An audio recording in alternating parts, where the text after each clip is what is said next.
무조건 먹어야 된다고 누군가가 강요를 하는 건 아니지만 한국인이라면 대부분 1월 1일 혹은 설날에는 떡국을 먹는 전통이 오래전부터 내려오고 있습니다.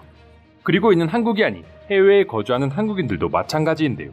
그런데 최근 미국 MBC 계열의 한 방송국에서 뉴스 앵커를 맡은 한국계 미국인 미스 엘리의 발언에 한 외국인이 충격적인 메시지를 보내왔고 수많은 외국인들이 발끈할 수밖에 없었다고 합니다.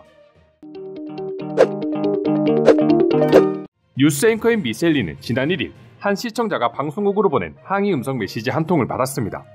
음성 메시지에는 당신은 매우 부적절한 발언을 했다. 완전 아시아인스러웠다. 한국적인 것은 혼자서나 해라는 목소리가 담겨져 있었습니다. 시청자는 당일 진행된 뉴스 방송에서 미셸리가 미국 남부의 새해 음식인 검은 눈콩과 옥수수빵 그리고 돼지고기 등의 의미를 설명하고 이어서 말한 한국 사람들은 대부분 새해에 만둣국을 먹는데 저도 만둣국을 먹었어요라고 말한 발언에 대해 불만을 표시한 것이죠.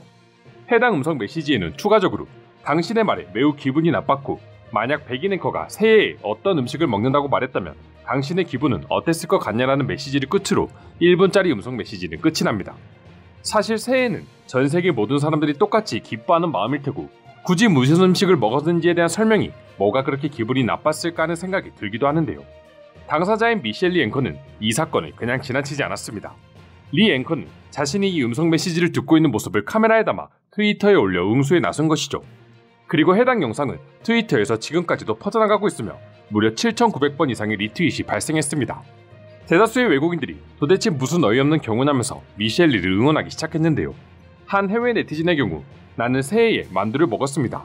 그리고 난 폴란드 사람입니다. 라면서 장난스럽게 반응하기도 했고 또 다른 네티즌의 경우 참고로 저는 햄버거를 좋아합니다. 하지만 발신자에게 햄버거, 핫도그, 감자 샐러드를 모두 주고 나는 한국의 갈비를 먹겠습니다라고 말하며 한국 문화를 좋아한다고 표현하는 해외 네티즌들도 많았습니다. 뿐만 아니라 이것은 명백히 차별적인 발언이라며 음성 메시지 발신자를 향해 강하게 비난하는 사람들도 있었는데요. 해외 네티즌들은 응원글에 베리 아시안이라는 해시태그를 달며 한국의 문화를 무시한 해당 발신자를 비난함과 동시에 한국 문화를 존중하는 모습을 보여주었습니다. 심지어 미국 보스턴의 최초 아시아계 시장이자 여성 시장인 대만계 미국인 미셸 루 시장 또한 자신의 트위터에 나도 만둣국을 먹었다. 완전 아시아인으로서 자랑스럽다고 해당 글을 리트윗하면서 자신의 생각을 있는 그대로 말한 미셸리의 발언에 존중을 표현했습니다. 아시아인에 대한 차별이 극심했던 과거였다면 오히려 음성 메시지를 보낸 발신자의 발언이 힘을 받았을 것입니다. 하지만 지금은 오히려 한국 문화를 욕한 당사자가 거센 공격을 받는 상황이 되어버렸죠. 그리고 이는 한국이라는 나라의 높아진 위상과 연관지을 수 있습니다. 지금 한국의 문화는 미국에서도 크게 사랑받고 있으며 한국의 만두 역시 현재 미국에서 엄청나게 큰 인기를 얻고 있습니다. 지난 2019년의 기준으로 냉동식품 비비고 만두의 매출은 무려 8,680억 원을 기록하기도 했었죠.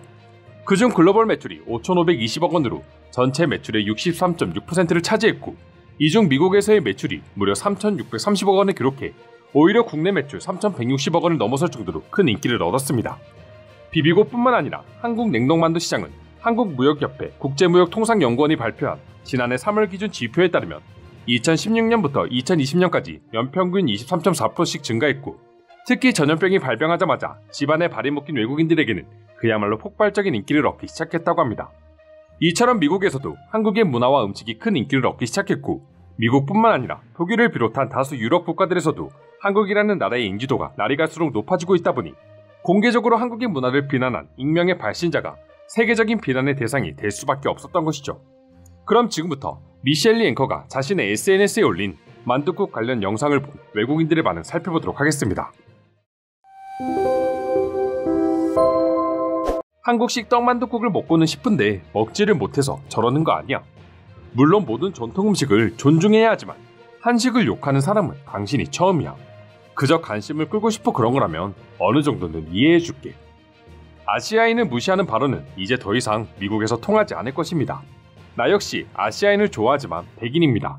난 어제 스시와 소바를 먹었고 오늘은 냉동만두를 먹었어요. 이제는 더 이상 아시아 문화는 비주류가 아니다. 많은 사람들이 관심을 가져야 하는 문화인 거지. 이런 인간은 무시하시고 다들 새해 복 많이 받으세요. 당신의 말에 전적으로 동감합니다. 어떤 음식을 먹었든 그것은 개인의 자유입니다.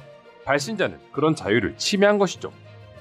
궁금한 게 있는데 만두 레시피 좀 부탁드려도 되겠습니까? 한국 냉동만두를 먹는 방법은 너무나도 많아서 무슨 방법으로 먹어야 가장 맛있게 먹는지 모르겠어요. 난 연중무휴 언제든지 만두를 먹을 수 있다. 특히 한국, 홍콩 같은 아시아 영화를 봤다면 그들이 먹는 만두는 입에 침을 고이게 하거든. 전염병이 끝나면 제일 먼저 한국으로 건너가 한식을 맛보고 싶어. 나는 찻잔에다 콩나물을 재배하고 있어. 이것으로 한국인들이 자주 먹는 콩나물국을 해먹을 예정이거든. 그리고 음성 메시지를 듣고 콩나물국 옆에 찐만두를 추가하기로 결정했어. 발신자는 뭔가 대단히 착각하고 있는 것 같습니다. 더 이상 인종차별적인 발언이 힘을 얻지 못한다는 것을 전혀 몰랐던 것일까요? 당신이 어느 나라에 사는지를 모르겠지만 과연 한국보다 선진국이라고 자부할 수 있나요? 내 곁에는 사랑스러운 아시아인 아내가 있습니다. 그리고 전 백인이고 마을 주변에 많은 아시아인들과 우리는 함께 살고 있어요. 결국 우리는 알게 모르게 수많은 아시아인들과 함께 살아가고 있다는 것을 발신자는 몰랐던 거겠죠. 괜히 하루를 지치게 만드는 것 같다. 본인 스스로 자기 인생을 너무 피곤하게 만드는 거라고 왜 생각하지 않는 걸까? 난 새해에 모든 나라의 음식을 다 먹은 것 같아. 아침엔 돼지고기, 점심엔 한국 고추장으로 비빔밥을 먹었고 저녁으로는 피자를 먹었어. 반대로 난 한 끼에 다 담았어. 김치만두와 고기만두, 유부초밥과 KFC 치킨, 그리고 그 옆에는 스파게티와 스프가 있었다고. 한식을 미국에서 먹을 수 있다는 걸 행운으로 생각해도 모자랄 판에. 앵커가 먹고 싶은 것을 마음껏 먹을 수 있는 자유를 침해한 것입니다. 당신에게 아마 다음 기회가 주어질지는 모르겠지만 지금 당장 그녀에게 사과해야 할 것입니다. 우리 집에는 아시아인이 단 한 사람도 없지만 1월 1일 아침으로 떡만둣국을 먹었어. 내 딸이 BTS를 사랑하거든. 그리고 난 떡만둣국과 사랑에 빠졌어. 재미있는 사실이 있습니다. 저는 백인이고 뉴욕의 북부에서 자랐어요. 내가 텍사스로 이사할 때까지는 새해에는 채소, 돼지고기, 콘브레드 혹은 검은콩에 대해 들어본 적도 없었어요. 우리는 보통 해시와 계란 혹은 닭고기와 만두를 먹었습니다. 저는 시애틀에서 새해를 벌써 20년 동안 맞고 있습니다. 그리고 오늘 저녁 옥상에서 만두와 치킨, 데리야끼 그리고 삼겹살 파티를 했어요. 내가 미국에서 태어나고 자란 지 벌써 60년이 됐는데 60년 동안 단 한 번도 만두를 싫어하는 사람을 본 적이 없다. 수많은 글들을 보며 당신이 얼마나 어리석은 짓을 했는지 깨닫길 바래. 침묵은 어리석은 자의 가장 좋은 대답입니다. 그리고 미셸리 당신은 가장 현명하게 대처한 것 같네요. 저 인간은 분명 한국 음식을 단 한 번도 먹어보지 못한 사람인 게 확실해. 한식의 맛을 아는 사람이라면 절대 저런 말을 할 수가 없어. 이렇게 오늘은 미셸리 미국 MBC 계열 앵커가 SNS에 올린 음성 메시지를 들은 외국인들의 반응 살펴보았습니다. 오늘도 끝까지 영상 시청해주셔서 감사드리며 여러분들의 구독과 좋아요는 영상 제작에 큰 힘이 됩니다. 이상 종크TV였습니다.